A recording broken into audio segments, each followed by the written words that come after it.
Howdy, all. We're back. Merry Christmas. Happy Boxing Day. And All over. thank God it's over with 363 days of bliss. God, I posted on Facebook. I says, Merry Christmas and thank God at midnight the music stops. Yep. It's dreadful. But anyway, okay. Well, just to touch on one brief thing. It's extremely cold, shockingly, in Buffalo right now, the opening day of the World Junior. But it's a little colder than it usually is, Russ, and the temperature is around the same, I believe, in the New York City area. And now we have the outdoor game between the U.S. and Canada at the New Era Field on Thursday, and then the New Year's Day Winter Classic in New York at Citi Field on New Year, like I said, on New Year's Day. And it's funny. I heard something, and I still can't believe it. It's laughable. The reason why the game was not played in Buffalo with the outdoor arena set up instead of it being in Citi Field was because they were fearful that they could not take apart the rink in time for a Buffalo Bills playoff game. Wow. I mean, give me a break. I mean, if they do make the playoffs, they'll make it by the skin of their teeth, and it'll be on the road. But that was the reason why. I mean, there would have been a rink already there, and they would play on it twice instead of once. Right. That's crazy. Yeah. Well, I mean, how many outdoor Winter Classic games have there been in New York? Was it 4? Now this will be 4. 2 at Yankee Stadium, 1 at Citi Field, 1 in Buffalo. No, just New York City. New York City. You said, I think it's 3. There's been 3. This is 4. This is 4. Okay. I mean, yeah, and it would have made sense the 10th anniversary to have it in Buffalo. I just think that's bizarre. But anyway, it would have been convenient for me. I'll say that, but it's fine. I like it at Citi Field. Citi Field's a nice field. It gives a Citi Field will be a better backdrop than New Era. That's for sure. And the other consideration was that they didn't think they could sell 40,000 for the World Junior Outdoor Canada USA, and then 3 days later sell 70,000 for Sabres Rangers. That would be stretching the hockey dollar thin. And we'll talk about the crowds in Buffalo on day one in a little bit. But I have to say I was shocked yesterday around, I think it was 6:30 when the news broke that Maple Leaf great and Hall of Famer Johnny Bower passed away at the age of 93.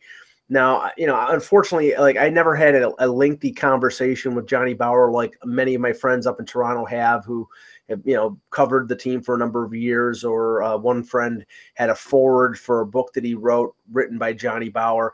The only sort of interaction I had with him was at a book signing a few years back, and it was basically, "Hello, Mr. Bower," and he said hello back. It was not a long conversation, but I've never heard the unanimity of people say this is like one of the nicest men ever. Like, and he was totally beloved in Toronto, and he lived a great and long life, but he did pass away suddenly from pneumonia yesterday. Yeah, I did have a lengthy conversation with him because I had a chance, thanks to a friend, Linda Santiago, who used to work for the NHL. There used to be, like at All-Star games, there's like an NHL lounge, for lack of a better term. Yeah. And so when we were in there, Johnny Bower was there with his wife Nancy, and so was the Pocket Rocket. Oh, Henri Richard. Henri Richard. Thank you. I was thinking Henri. I couldn't think of. And so we went and spoke to Johnny first and his wife, and they were a great couple. I got to tell you, it was very like nice and reassuring that, hey, these, for anybody who's married. Like, these people are together all these years and they're happy. And this guy had been a hockey player, and you wouldn't even know he was a hockey player by the conversations we were having, like family conversations and stuff. Like, they were just a delightful couple, you know. And then, of course, you know, Johnny would throw in some stuff about how training camps were and things of that nature, you know, how archaic things were. And actually, I just saw something last night on the NHL Network where he said that as a kid, he'd play outdoor pond hockey and it would be 45 below. So you're complaining about 20-degree weather, Mike. That's kind of like, you know, a joke. He thinks this guy's playing 45 below. I mean, I think they could fill the airwaves for a week with anecdotes about Johnny Bauer. I mean, you know, and I heard everybody owns an autograph of Johnny Bauer. Everybody has a Johnny Bauer story. It is a great thing. I will say this, to give a little prod to the Leafs fans.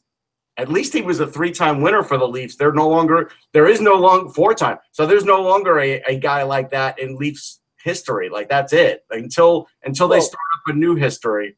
Well, I mean, the members, I mean, most of the members of the 67 team were members in 62, 3, and 4. So Keon and Armstrong. Yeah, that's true. I guess so, goaltending-wise then. But goaltending-wise, it was, you know, he was on his own island. He was the primary goalie for 62, 63, and 64, and him and Sawchuk split the league in 67. But you know, if you look at the history of the team, I think it was 219 career victories. He started in his 30s, so you know he played until like age 45. So it's actually they said vision stopped him from playing, not anything else. Right. Yeah, and so that's interesting that it was his eyes that gave up, but. We have to be real about something. You can't play until you're 45 now as a goalie. Like Rolison, I think, played till 42. Yeah. And, you know, even he was a little long in the tooth at the end. Like, it's gotten to the point now with this game that the goaltending position, what it entails, is a lot more than what Johnny had to do. Now, Johnny did invent, like, the poke check, which is great. But still, all in all, I mean, he played without a mask. And to do a poke check without a mask with a guy coming at you, I don't know how you do it. There's the pregame video at the Air Canada Center. It's really good. It's a montage of a number of players throughout Leaf history, and the video snippet that they show of Bauer, he gets hit in the side of the head with the puck. And then I think about 3 seconds later in the same snippet, he either gets hit with the puck again or he gets hit with a stick. So it's like, you know, and he's wearing no mask.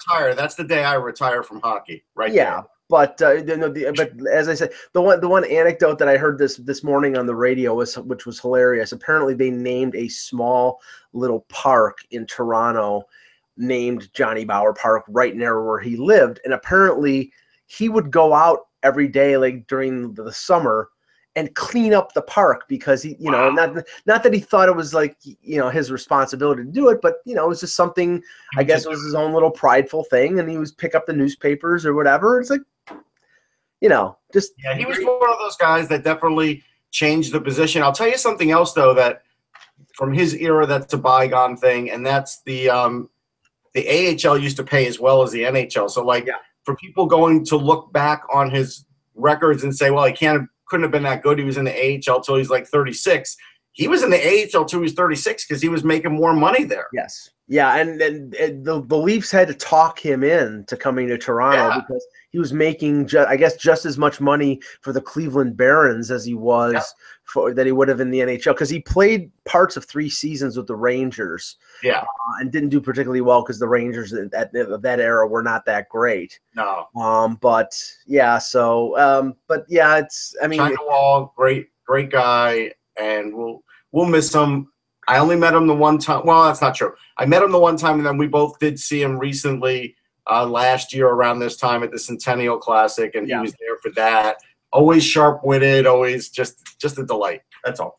And I have to say that I'm very fortunate to have been in the building when they announced the retirement of all the Leafs numbers, the season opener last year, and you know, his you know, he was first, him and Turk Broda, because they both wore number 1, and the reaction from the fans was louder for Johnny Bauer than it was for Wendell Clark, and you know, Wendell Clark is a favorite, or Doug Gilmour, and even Dave Keon, who they were waiting for some recognition of after years of being, there's acrimony between the two sides. It was Bauer who got the loudest and most emotional response, and that just showed how loved he was by the fans of the Maple Leafs. So. Yeah, and for Gary in the chat room who wants to tell me that Rolison was good for Tampa, he was when he was 41. He had a .912 save percentage.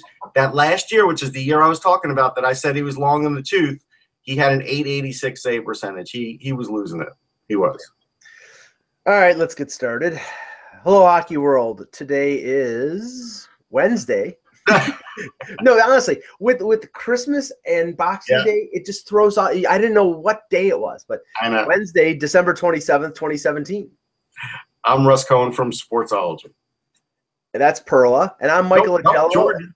That's Jordan. Excuse me. I have all black and white dogs, though, folks. So it's like either they're white or black and white. Even my cats are white and black and white. So, Mike, I can't.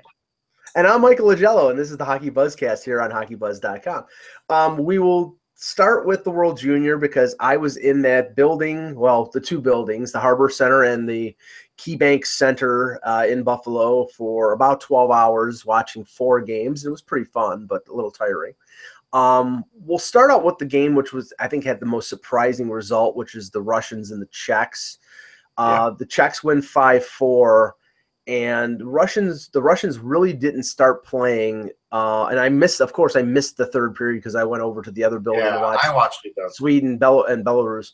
But the Russians really didn't start playing with some energy and verve until they were down 5-2 in the third and made a late rally. Yeah. But Russ, as you said, and I noticed it, you look at their defense, they're mostly a bunch of undrafted 19-year-olds. Yeah. And so there's no Sergachev, there's no big prospect. Nobody of that ilk. Nobody of that ilk, and the goaltending is pedestrian at best. Yeah, and that's why I think Sukhachov needs to be the guy. I don't know why they went with the other guy, and I forget his name, starts with an M. I don't know why they went with him. He was clearly not up to the task, and that was pretty evident early on. But they stuck with him for a little while. Sukhachov got in there, and he only gave up 1 goal, I believe. And so I think he'll be the guy after that. Look, Russia can still nail it down and give teams trouble, but their undisciplined play was bad. Like, there's too many power plays. Guys like Filip Zadina and Martin Necas on this power play just destroyed them. Yeah. And that's something where, on our show that I did with Shane Malloy, we talked about the Czech team. And, I knew Hedl would be a factor. I thought for sure he had a broken nose. He still might. But he came back very quickly. Boy, was he heroic. And they said he didn't have a concussion, so obviously they looked at him because it was an inadvertent hit with the helmet to the nose. Yeah. But I would not want to get that shot to the nose. Like, the blood was just gushing. And you said it took a while to clean up. Yeah, it took him a couple minutes to scrape up. I mean, I don't know if they're up his nose, and he comes back and he scores a goal. Yeah. The goalie is Melnichuk. Yeah, Melnichuk. I was not a fan. Yeah, and their defense, of the 8 defensemen, 6 of them are undrafted 19-year-olds. Zaitsev is a 7th-round pick of the Devils. And Zaitsev was good on the power play, but that's about it. Yeah, and Semerkov, I'm probably butchering his name. He was an Edmonton draft pick. So, most of the stars on that team are up front with Rubstov and Kostin and Svechnikov. So, and Svechnikov looked good, although puzzling they didn't play him on the first couple of power plays. Then they worked him in. It's like this whole weird Russian hierarchy, like, hey, if you're 18 or younger, and Svechnikov's only 17. Like, that's the amazing thing, is this kid is only 17. Because, here's a misnomer. Like, I was talking to someone yesterday. They thought you had to be at least 18 to play in the tournament. I'm like, no, you just have to be under 20. That's really where it's at. Dahlin was 16 years old last year. I said, I thought there's another 16-year-old this year. But I can't remember if there is or not. But Dahlin was 16, and I mentioned that, yes, 16-year-olds have played this tournament. You have to be pretty great. But Russia has this thing about, like, not wanting to play the young guys in front of the older guys, worse than Canada, like way worse. And I think it cost them a little yesterday, because I think you want Svechnikov on everything. I want him playing as many minutes as possible, because with that shot and speed, at some point he will break through. And, it didn't happen for him. We won't count him out just yet. And in that game, the guy who impressed me the most was Nekish. Yeah, Nekish was great. He was, I mean, on speed alone, I mean, he was flying. I mean, at a rate faster than anybody else. I mean, yeah. See, this is the funny thing. Like I was hearing, sorry to interrupt that. No. I was hearing, comparisons. They always drive me crazy. I was hearing on air, David Krejci. Krejci wishes he was that fast. It's not even close. No, I mean, no joke. I mean, Krejci has a very sneaky way of getting around players and getting in position and has a great shot. Nekish has all those things, and he's way faster than Krejci could ever be. And and so that's why I don't compare anybody. I don't think there is anybody comparable to him. I think when he does break into the league, he will be a star. Yeah, and then Carolina fans should be happy. Yeah, well, they need offensive players. At some point, he'll be there. They probably wish they had him right now because of their need. I think their need up the middle. But not to rush him. And didn't he stay a little longer than normal? I think he stayed through the preseason. I don't think he played any regular season games, but I think he stayed for the preseason or something. Yeah, I think so. Then I walked over to the Harbor Center, and I have to say, the KeyBank Center for Russia and the Czechs. It was a 12 noon game, so you couldn't really expect that much. I think it was only the families in there. That's how empty it was. It was a much better showing in a much better setting for the second game because the Harbor Center holds maybe 1,500 to 2,000 at most, and it was almost full. And you had the raucous Belarus fans and some fans wearing the yellow Tre Kroner jerseys for Sweden. Sweden took their time getting started. It was 1-1 in the middle of the second period, and I think Belarus had 3 shots on goal. So they were just toying with them. I mean, I don't know if it was toying. I think it was a little bit rust. I think it was a little bit just being tentative. And the one goal that Belarus scored, Alex Nylander threw a lazy pass to the point that was knocked out of midair by the Belarusian player, and he went in on a breakaway and scored. But he scored 3 goals in the middle of the second period, and then it was basically a rout. Sweden, Russ, is extremely talented. Everybody, I think, was focused on Dahlin, and I was extremely impressed. I'll just talk about this game. I was extremely impressed with Dahlin. I mean, he played. Oh, sure, Dahlin's fantastic. He played over 20 minutes. I mean, the thing is, people, and maybe those who haven't seen him enough, people think, okay, he's a big defenseman. He's a big defenseman who plays with speed and skill. Yeah. I mean, he does everything at top speed. He does. He moves like a 5'10" defenseman. I mean, in terms of speed and in terms of his stick handling ability, the passes are really crisp. They had him paired with Brandstrom, and I think Dahlin was quicker than Brandstrom was. Yeah. Oh no, there's no question he's quicker than Brandstrom. I just think what's funny about Dahlin is, as much as I like Liljegren when he's got the puck and he's moving, Dahlin's the next step above that. That's where he's at. And so that's it's pretty good praise, but it's really true. And that's why, right now he's holding it number 1. I did do an article on Svechnikov yesterday. I don't know if it's going to change. It probably won't.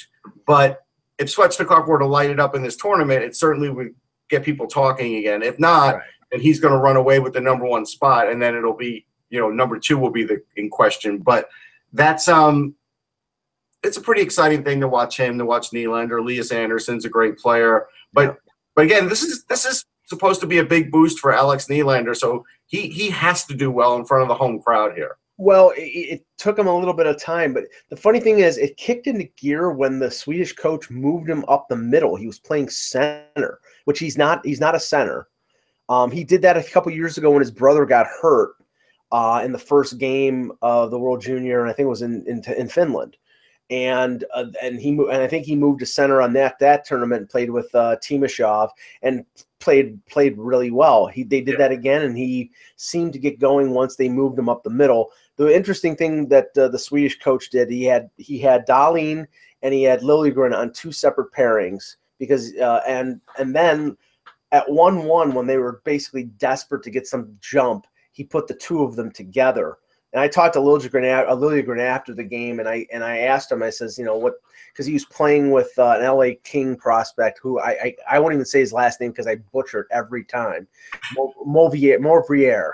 Oh, Morvier, yeah. Yeah, it's tough. And Liljegren laughed at me when I says, I know I'm going to butcher this name, and I said, might be Morvier now, but whatever. Yeah, it's tough, but he's a good player too. He is. Yes. And basically what he said is when he's playing with Dahlin, because Dahlin has got an offensive game and a defensive game, they're sort of playing on the hinge where he goes back when Dahlin jumps into the attack and vice versa.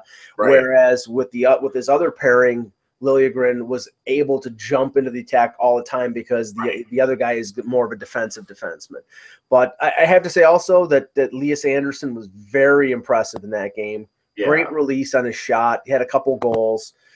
So I think Sweden is going to be, I can't say they're going to win it, but I think they're going to be a force. They'll be in it. They'll definitely be in the conversation. I had them in my top 4. I know they'll be there.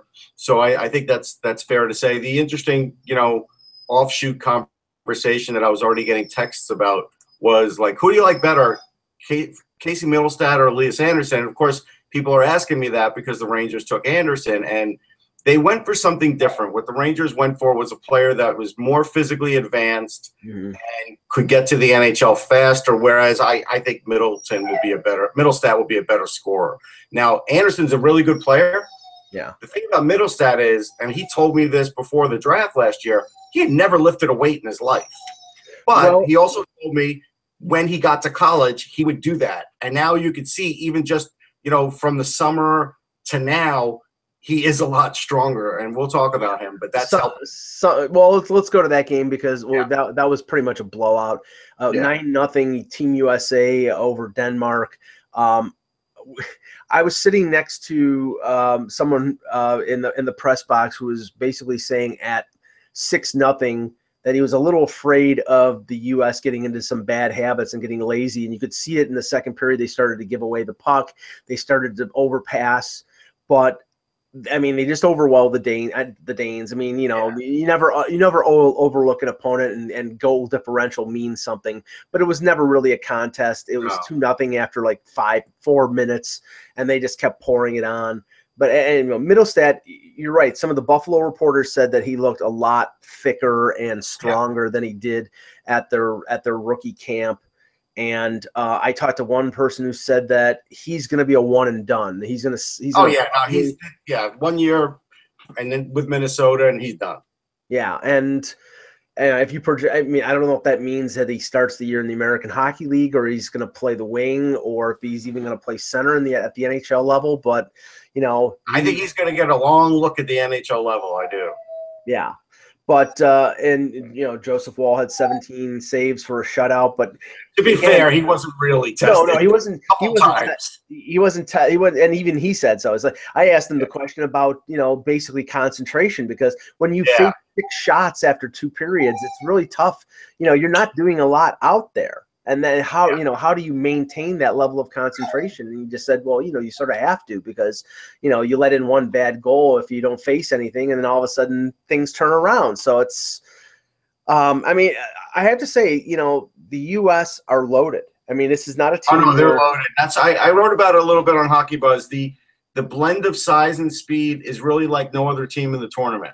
And, when you take the amount of 6'1" guys and over, and then even like Middlestad's 6 foot, but it doesn't matter. He plays much bigger. Like could hardly contain him. Then even the 5'8" guys, like Harper and Yamamoto, you can't stop these guys. Yeah. I was very impressed with. Well, Kiefer Bellows had a really good game. He had a penalty shot goal. Max Jones is he's a big, powerful winger, and he had a really good game. So the Team USA, I mean, I can't say they're gonna win it all again. That would but I think they're gonna definitely be in competition. I think they've got the goaltending. Their defense is really good. Guys like Fox and Peak. Quinn Hughes accounted himself very well. I mean, always does. Oh, he's so creative. I mean, he made a couple plays. Smart. he outthinks the opposition. Like he knows exactly where they're not. Yeah, and one of the most impressive things that Middlestad did I think it was on his second goal. It was like from very close in, maybe like just outside the blue paint. Yeah, and he roofed it. I mean, from he hit it out of the air, and that was like, I don't know how you do that. He changed the angle on his stick, so he could hit it out of the air. And I believe when I had an exclusive with him before the draft, I believe he told me that he was, besides a golfer, a lacrosse player. It seemed like the lacrosse part of it kicked in there. Well, it was very Van Riemsdyk like, because he can do that as well. Stand very close to the net and elevate it. Or in the pregame, you see him hitting the roof constantly. He's just boom, boom, boom. And Middlestad did that in the game. So I mean that speaks to the skill level that he has. Now I missed the first. Even Riley Tuff was tough in the crease. Like they just had so many weapons. The only way to really beat the U.S. team is to control the puck, have the puck possession, keep it away from them, and try and tire them out and try and get a lot of shots on goal. And that's going to be hard for any team to do. Now, before we talk about Canada and Finland, I know that Mike Harrington from the Buffalo News, and there was some other commentary on some Toronto radio shows regarding the attendance in Buffalo. And Russ, my theory is, because I would say, and I don't know the official numbers. These are prelims, dude. Like attendance isn't great for any prelim. Right, exactly. I mean, I don't know what the official numbers in terms of tickets sold were, but that's not accurate. By eyeing it, I would say for the Canada game, that it was sparsely populated in the upper deck, and it was, I would say, about half full in the lower deck. So I would say probably in the neighborhood of 5,000 to 6,000 at most, and it was less for U.S. Denmark. You have to and this is my theory, you have to realize they're expecting 40,000 for the outdoor game in a couple days. I think that event sucked up all the money and all the attention, and that's why maybe there's a little less there than. I think that's fair, and I also think that besides that, prelims are never big sellouts. They're not. Right. It's the way it is. There's a lot of people that come in for the big games, and I don't blame them. That's the way it goes. These are midweek games. Not everybody is off of work. Yeah. Like there's always a lot of reasons. I don't ever kill them for attendance on these early games. 3 years ago, I remember there being complaints about not a lot of people at the Bell Center in Montreal for the preliminary games. Right. And then it was packed in Toronto for the medal round. And then vice versa. For last year, there wasn't a lot of this was a year where the Centennial Classic and other events were in Toronto. So there was like the World Cup of Hockey. So there's so many events. There's just so many dollars to go around. So I mean, I think Buffalo's sort of taking a bit of an unfair hit here. And we'll see when it comes to later on in the tournament. If there are like 8,000 people in there for Canada, U.S. in the medal round, then criticism. Yeah, then you worry about it. Until then, I'm not worried about it. Yeah. Now the final game was and it was the 4:00 game, I believe. Yeah, 4:00, because I missed the first period of this game, and Canada was already up 2-0. I did too. Same thing. Yeah. Now the thing is that we missed the most exciting and controversial play of the game, where Cal Foote comes in and sweeps the puck away off of the goal line. There was another goal, or another no goal, in the second period, that from the view up, the view that we saw, the puck was on its edge. The puck looked like there was a white space in between the goal line and the puck, and they still called it no goal. So there's this thing now with referees' discretion that, I don't know every IIHF rule. I don't. And so this one surprised me. But I think the first one that you were talking about, when the net came off the moorings. Yeah. Was that the Cal Foote one? No, no, that was Katchuk, wasn't it? No, Cal Foote was the one that saved the goal. Yeah, I'm not talking about that one. Was it Katchuk that went? Katchuk was the one that the puck went in before the net came off its mooring. Yeah. See, I don't think it did. I don't think the puck ever went in, because that puck's got to completely cross the line. I don't think the puck completely crossed the line at all, and it was up to the referee to decide if it was going to before the net came off the moorings. Like if it didn't come off, right? I think that was a bad call. I do. Well, I mean, all I could do was, as I got to the press box, ask 3 or 4 people that were sitting next to me, did you think it was a goal? Did you not think it was a goal? And I think it was 4 people, and it was split 2-2. So, it was not. It's got to be one of those that it's never a perfect decision. But I will say this, Pekka Luukkonen, I'm a little iffy about. I don't think he had a good game. I don't like was it the 3rd goal that he gave up? Didn't like that one. The 4th goal, the Radish goal. Yeah, the Radish goal, I did not like at all. Now, granted, it was a little bit weird the way he hit the puck, but I didn't think he tracked it well at all. So I'm not a fan of that.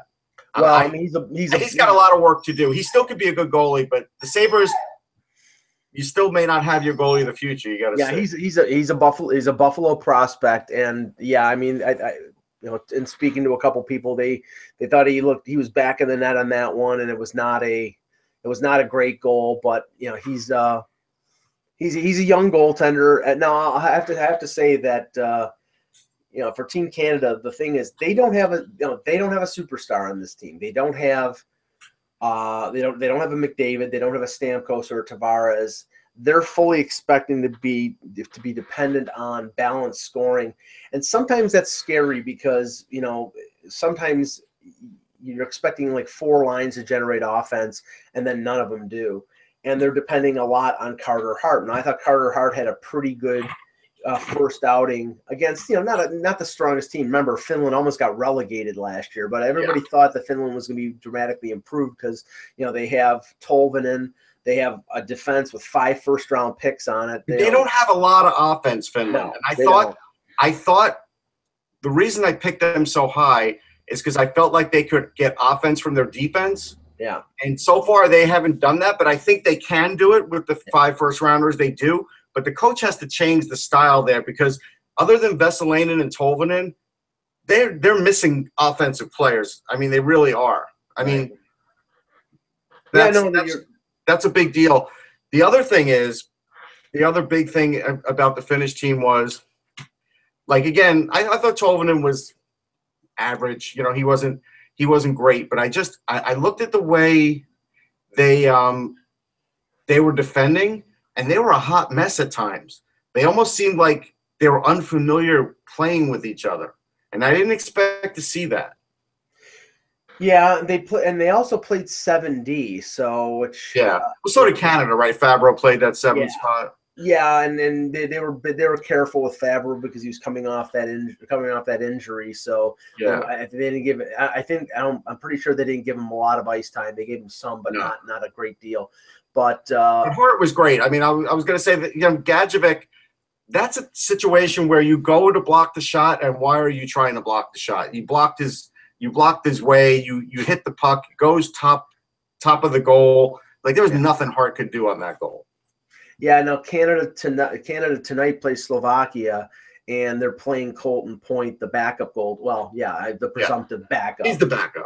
Yeah, he's the backup, which means that Hart is definitely going to be the starter for the outdoor game.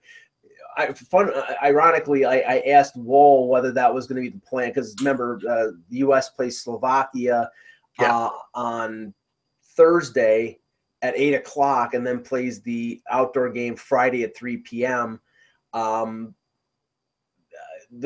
I asked Woll whether that was the plan, and he basically says, they tell me when I'm playing, and that's it. So I tried to draw something out of him, and he wouldn't go there. But I would suspect that Ottinger will start against Slovakia, and then Woll will start against Canada like he did last year.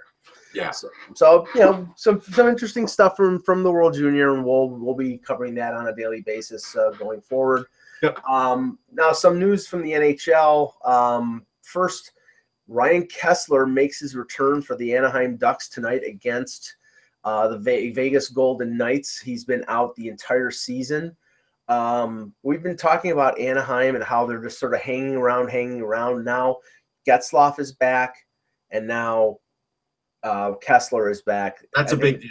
Yeah, it is a big deal. I mean, what do you? I mean, I think they've been pretty good in terms of being able to stay within distance. Now they really have to kick it into gear. Yeah, they've got to make some headway here. They do, and I'm going to be looking for them to do that. Let's see if they could really get something going now. Yeah. because Now, they need to. here's a bit of a surprise, because I thought he was, based on the prognosis, I thought he was going to be out a lot longer than this. But Zach Parise apparently is about ready to go down to Iowa for a conditioning stint. Yeah, I saw that. And maybe back by the end of the week. And I'm like, I thought he was going to be out another like month or so. Yeah, I've been getting these like little notes. You saw them online and stuff that, hey, he's getting closer. So, maybe he's just rehabbing great and it's looking good for him. That would be a big boost for Minnesota, obviously. I guess, nothing great for me to mention that, but they really could use him. And if they get him back this early, it'll really help them for their playoff run too. Now, I know that last time we had Eck on the show, the name of, I don't know if it was the last time or the time before, but the name of Tyson Barrie was mentioned as possible trade bait. Well, before the Christmas break, I think it was the last game before the break, he suffered a hand injury, and he's out 4 to 6 weeks. Yeah. So that's, if it's 6 weeks, that's probably a week or two before the deadline. So if their intent is still to trade him, then they still will be able to do it. But I think that puts a little bit of a crimp in Colorado's plans if their plans are to trade him. Yeah, boy, I don't think they're going to be able to trade Barrie. I don't. Well, it all depends. It all depends on how much Colorado doesn't like that contract. I mean, we all know what Barrie is. He's an offensive defenseman. Defensively, right. I think in his own zone, he's. I think inept is probably too strong, but I think he's not strong. He's not a plus defender. He's a plus offensive player. And if you can accept those, those shortcomings in his game, then everything is fine. But maybe that's something that now that they have Samuel Girard, Johnson's having a good year. I mean, they need depth on their blue line. Maybe they think Zadorov is taking a step forward. But his name continues to come up in trade rumors. Yeah, but again, I just think this is I'm not even sure it's coming from Colorado. You think I'll be honest. From other people? I do. I think it's coming from other people because I think it's like wishful thinking that Colorado falls out of it, and I don't know if they're going to.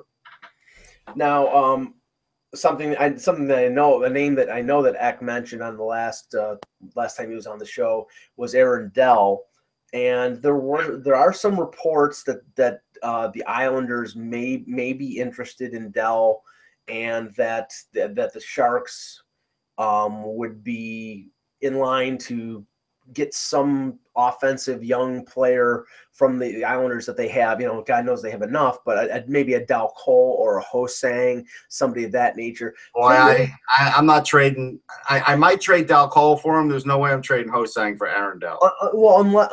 Unless we know Ho-Sang has been a problem child in junior, and he's been up and down this year. I mean, I saw him last year, Russ. Yeah. And he's got amazing talent, but there's something with this guy where it's like he gets on the wrong side of coaches. He does. He's definitely rubbing coaches the wrong way. I'm not around the Islanders enough to know what that might be. When we see him out there on the ice, he does look pretty good. It looks like actually the last few times I'd seen him, his discipline was better. Because I saw him in the A when he got sent down last year, and his discipline was horrible. Yeah. Like I saw him commit penalty after penalty, but that hasn't been the case. So I don't know what it is. I don't know. So I'm not going to speculate, but I don't think they'll trade him. I think they would trade Dal Cole for Dell. I do think that because they haven't been able to unlock Dal Cole, and he needs still a little bit of work. And I think San Jose might be willing to do that. Yeah, but and remember what Dell is. Dell is a 28-year-old guy who didn't play his first game in the NHL until last season, so he was 27, and he's got great stats. But this smacks of Scott Darling all over again. You trade, he's a UFA at the end of this year, so you're not like if you're trading a Dal Cole or a Ho-Sang, that's a retainable asset for 4 or 5 or 6 years, depending on the length of when his entry level deal started. And Dell could walk. If you don't know if he's going to play great with the Islanders as opposed to the way he's playing with the Sharks, and B, you don't know if you can sign him, and C, you don't know how good he is really. Yeah. Now Thomas wrote that Ho-Sang's on the fourth line in Bridgeport. Like, that has nothing to do with his talent. That's all about punishment. That's him being punished. Like, it's just, so this isn't – I'm not going to take that. If Josh Ho-Sang wants to be, he could be the best player in the AHL. Like, that's not even a problem. It's all the other things. It's, playing in his own zone. It's probably the practicing aspect, how he practices. So we'll see. I mean, he's still young. I don't think he's going anywhere. And from the perspective of Doug Wilson, honestly, you look at San Jose right now, and I think they're almost – this is like their last gasp for a while, because more than likely I think Thornton is either going to retire at the end of the year or go someplace else, because I think the window for San Jose being a competitive team in the West is closing. And, the big contracts of Vlasic and Martin Jones kick in, so they're not going to be able to pay Thornton big money next year. I mean, basically they gave Thornton the money that Marlowe didn't take on a one-year deal. And now, if Thornton wants to win a Stanley Cup before he retires, he's not going to re-sign with San Jose in spite of all the things that he loves about living in Northern California.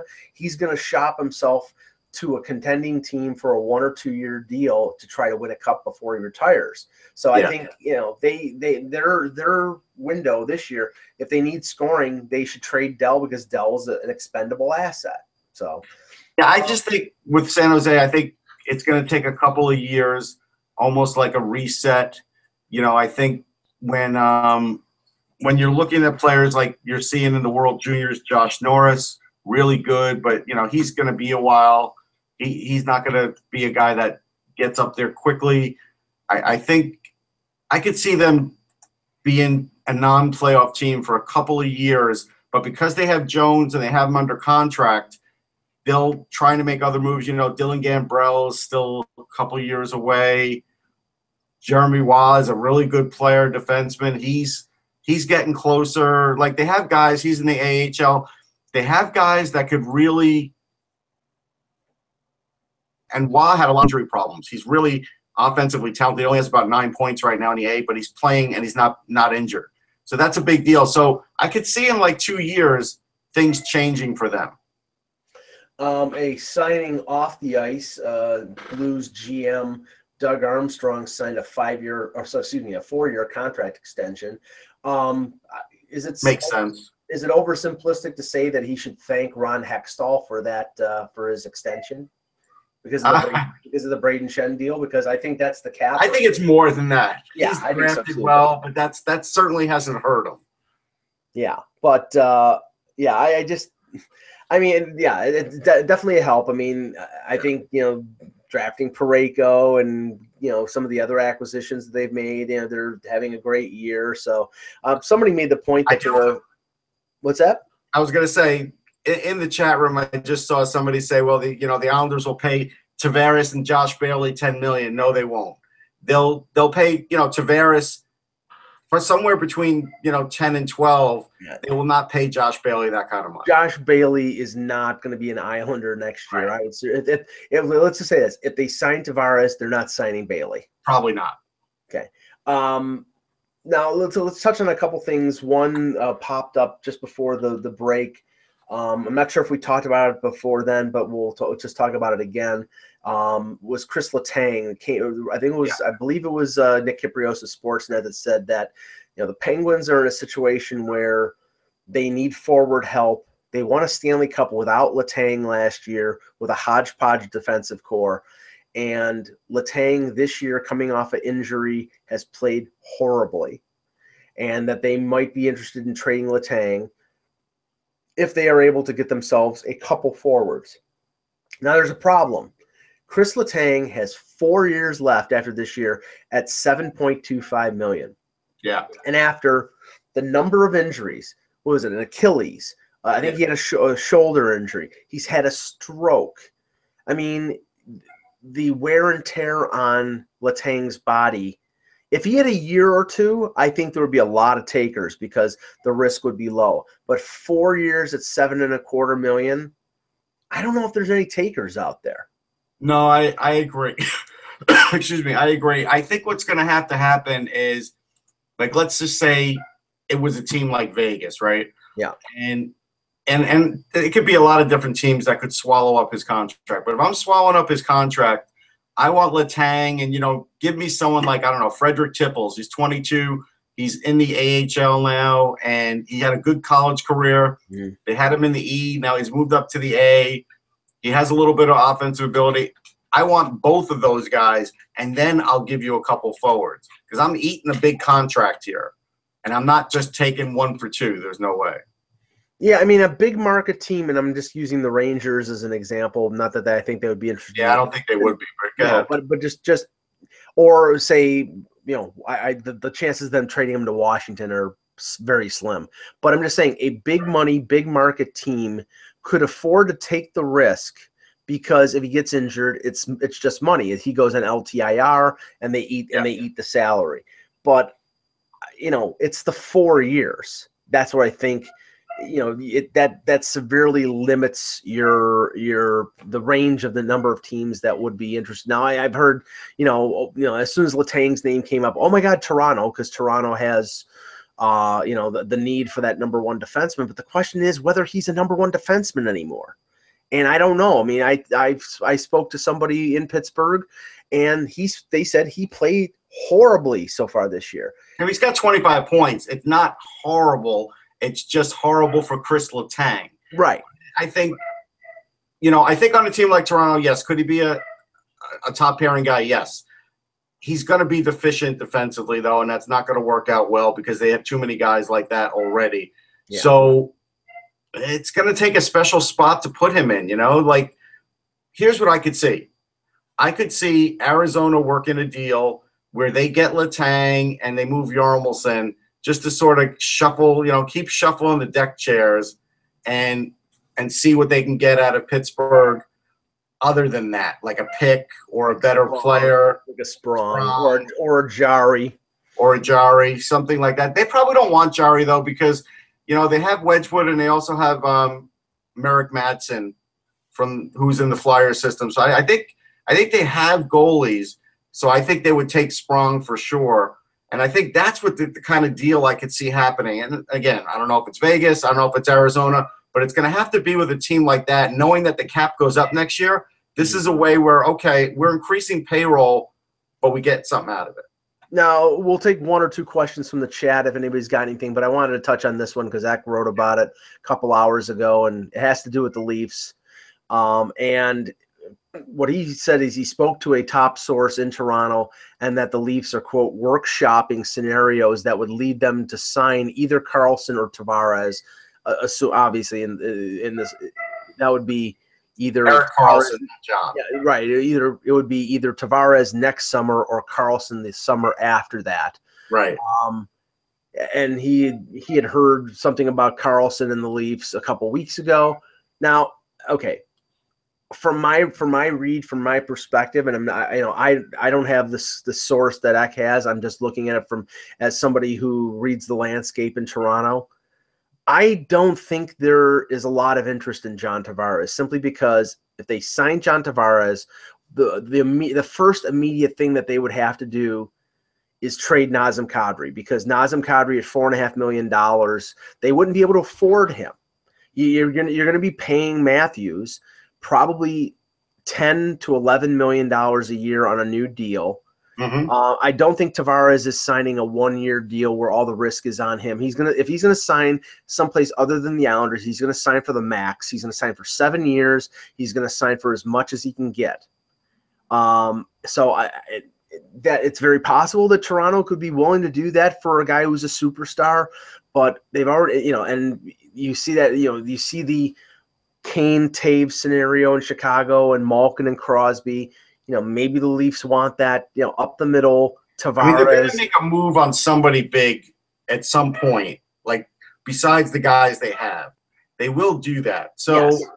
But I think if they do that, Russ, it's going to be for a blue liner. It's not when you've got I know Kadri. Yes. Yeah, I know Kadri has slumped recently. He hasn't had a point in 10 games. he was on a 40-goal pace. So now he's on a 30-goal pace. He's going to score eventually. You know, he's never been one of my favorite players, but I have to begrudgingly say in the last couple of years, he's really turned his game around. He's played better defensively. He's quit the diving a lot as much as he still does a little of it. Still does a lot, and still has a little wanderlust, makes a couple bad plays every once in a while, but he's a much better, more well-rounded player than he was a couple years ago. So Babcock has had an effect on him. He's making $4.5 million as a number 2 center. You're not going to get better than that. I mean, paying Tavares 11, and compared to paying Kadri 4.5, the difference between Kadri and Tavares is not $6.5 million. It's significant, but it's not that much. I mean, so I think I don't think the Leafs are going after Tavares unless he falls into the lap and unless he's willing to take a 1-year deal, which I don't think he's going to be able to. Yeah, he's not doing that. Yeah. Now Karlsson, who if you have a need for a defenseman, there's nothing better than having Erik Karlsson. But again, you're going to be waiting another year, and you're going to probably be spending $10 to $11 million on a guy who's got a lot of injury history. So I think that teams like Montreal, the Leafs, the Rangers, they would line up to talk to him in free agency for sure. I think Ottawa would give him one last gasp, depending on what the situation is there. And you probably could add another team or two into that mix, maybe Edmonton, maybe, so I'm pretty sure. But again, I don't know if it'll get to that. I just have a feeling Karlsson will get traded somewhere where he wants to sign and avoid all that. He's a he's a pretty shy guy. Yeah. You don't hear that much about him. He doesn't talk about how great he is. Other than the slap shot where, you saw the gender reveal for him, he's not out there that much. He's really not. I think you're right. I also think that he can control the situation where, I mean, there are only a few teams that can, because remember, he doesn't want to play for a budget team. He wants to play for a team that spends to the cap because he wants to win a cup. And that might mean that he takes a little less to play for that team because, that's been his complaint in Ottawa is that Melnyk is paying at $68 million on a $75 million cap, and if they go up to $80 million, he's probably going to pay less than $68 million. So he wants to go someplace like New York or Toronto or Philadelphia that will spend up to the cap, and maybe he takes a little bit less than he would normally take. And I don't think Philadelphia would do it because they already have Gostisbehere under contract at a reasonable rate. He may not get the points Karlsson does. They have Provorov, who they have to sign. Sanheim presumably will bring offense in the future. I don't think they're going to go for him. You can make the case for New York. You can make the case for Toronto. There's a couple other teams out west that you could make the case for. Well, you can make the case for both New York teams, really. Yeah, but, I mean, let's just say Dallas will be very interesting in late June if this scenario continues to play out. Remember, July 1st, he can sign an extension. So if they do make it, but Dallas has Heiskanen coming. So no, I mean in Dallas for the draft. Yes. Yeah, that's when I think something will happen. Any questions in the chat? Let's see.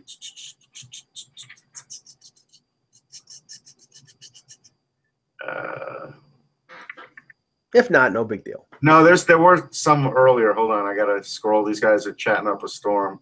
Shut up, guys. Shut up. Hold on. Give me one more second. I know this is compelling, but I'm trying to get to what you guys were asking. Well, ask it again then. Yeah, maybe ask it again, but I'm still looking. Hold on.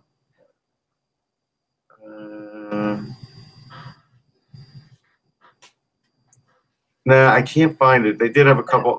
Oh, well, here's one. Okay. Somebody did write. Gary wrote, curious on how many teams can afford Letang in the cap hit, but we did talk about that.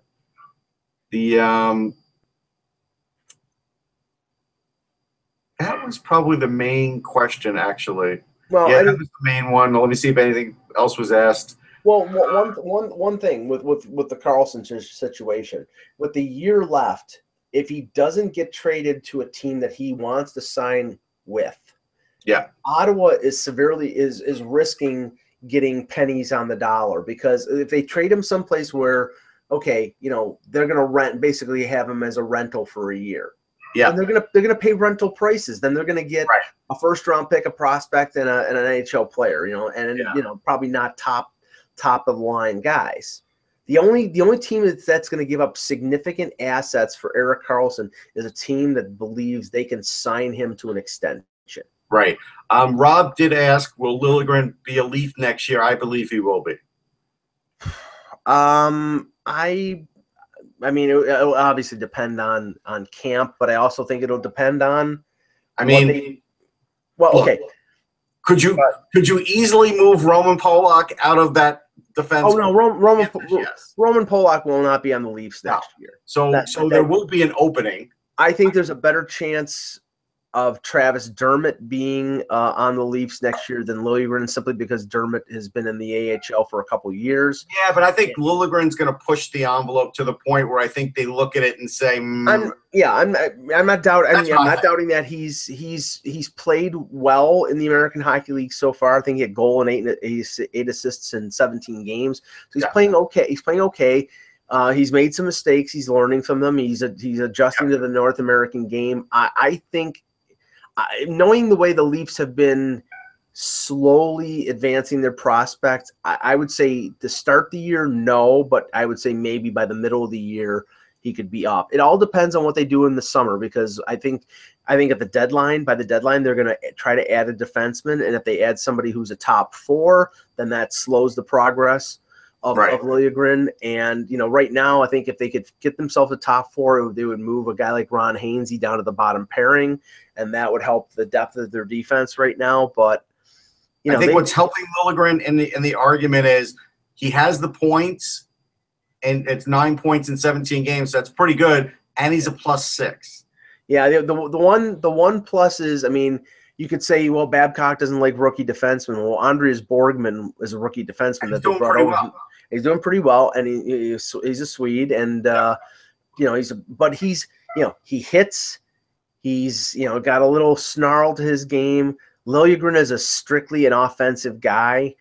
It would, maybe he would pair with a guy like Riley, but that's a lot of exposure for a 20-year-old defenseman. So I'm skeptical. He's used to playing against men, playing with exposure. We'll see. The World Juniors will be a lot, and the rest of the season and playoff run for the Marlies will mean a lot. Yes. All right. Good show. We will be back tomorrow with now there are games tonight, correct? Yeah, there's games. Rangers, Capitals is a big one. Yep, there's some games. Yes, thank goodness. NHL hockey. What a concept. For Russ Cohen, I'm Michael Agello. Thank you for watching, and remember, without the buzz, it's just hockey.